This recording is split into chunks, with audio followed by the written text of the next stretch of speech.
Hello there, my name is Dr. Kathleen Kellett, and this is The Monster and the Child. I'm incredibly excited to bring this new venture into the wide world of YouTube. This channel is my new haven of public scholarship about childhood studies, monster studies, and all of the ways they overlap. In case you are now saying, well, I like monster stories, but what does childhood studies have to do with any of that? Also, who's this enthusiastic academic-y person talking at me? Allow me to introduce myself.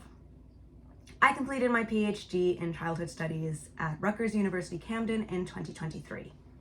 Before that, I completed an MA in children's literature and an MFA in writing for children from Simmons University, then Simmons College, in 2014.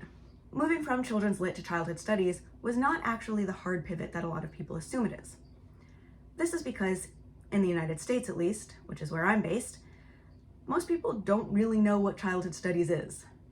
It is not childhood development or childhood psychology. I don't know much about either of those things.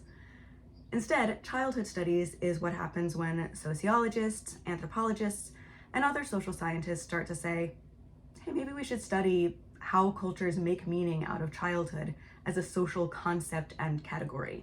And then a bunch of historians, lit scholars, and other people in the humanities say, I want in. For this reason, giving a clear and single definition of childhood studies as an academic discipline can be kind of difficult, because you can have two people with the same degree from the same place who study wildly different things. For example, I'm one of the people from my alma mater holding down the children's literature and media fort, while some of my colleagues from the same program study childhood in the criminal justice system, childhood and immigration, disability and children's education, and kind of everything else you can imagine about society and childhood.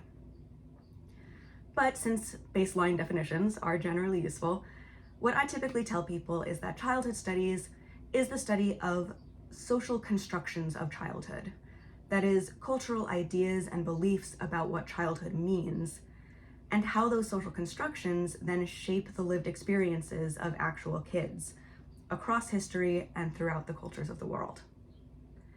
If you're a childhood studies scholar and you want to argue with that definition, feel free to do so in the comments. It would be good for engagement. The way that I personally have chosen to go about all of this childhood studies stuff is by also studying monsters. As you may have noticed, monsters and children tend to show up together in a lot of different media. You have your classic creepy horror movie kids, from Regan in The Exorcist to the Children of the Corn to Screamin' Sam in The Babadook. I'm particularly fond of that last one, not only for queer icon reasons, but because Sam's creepiness is actually a fully justified response to his situation. If you stick with this channel, you'll find that I love when the child and/or the monster is in the right.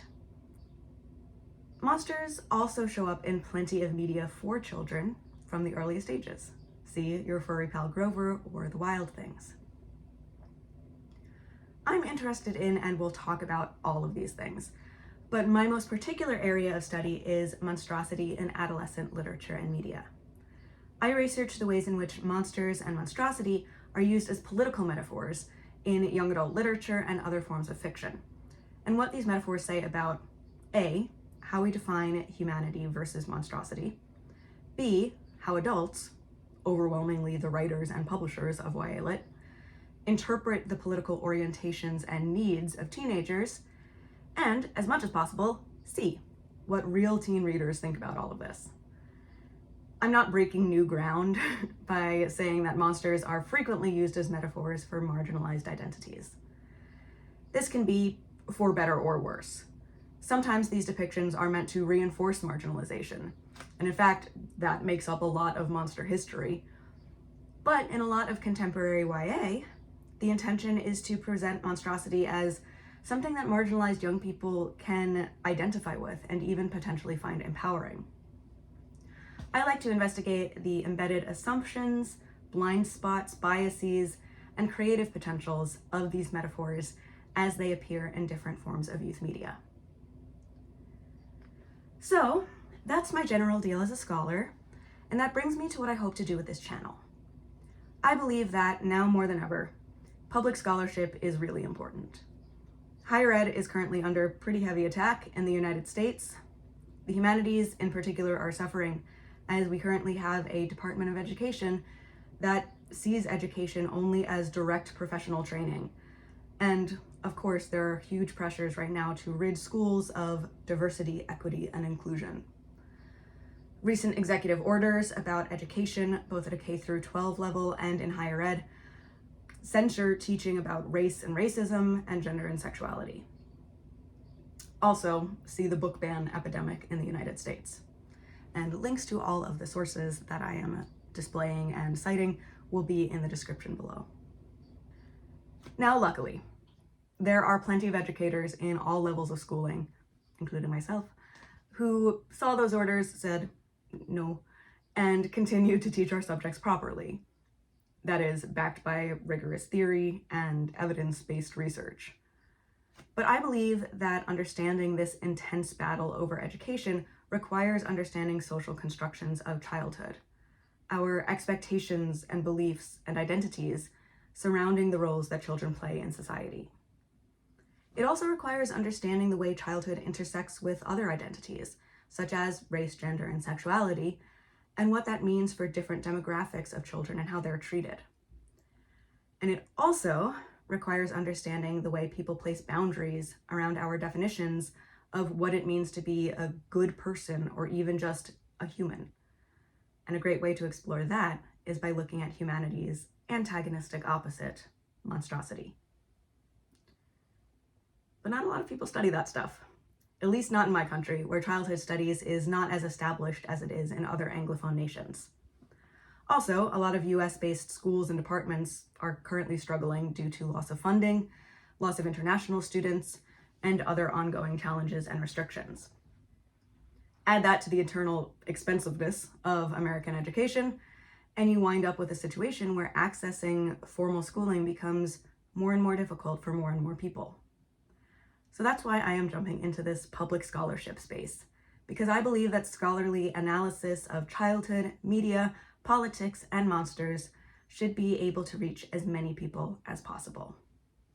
Also, I just love it, and I think it's fascinating and exciting, and I want to share it with all of you. I also have a few other exciting things, hopefully in the wings. I'm in the process of starting up a book club and mentorship program for high school students that will provide a community of peers to discuss monster literature and one-on-one mentoring services to develop independent, academic, creative, and/or activist projects that can be shared with students' local communities. I'm hoping that this channel will link in with that program once I get it up and running, so stay tuned for more on that in hopefully the near future. But in the meantime, this is the spot where I will be asking questions like, what is a monster? What narrative ingredients make up a monster story? What's the relationship between childhood and monstrosity? What does childhood innocence really mean? And do all kids get to have it? And how can we use monster stories to understand our beliefs about childhood, adulthood, and humanity in general? If you would like to explore these answers with me, then you are the right audience for the monster and the child, and I'm very happy to have you here. And now, for the very first time, I will say please like and subscribe if these topics interest you, and I will see you very soon with more monstrous food for thought.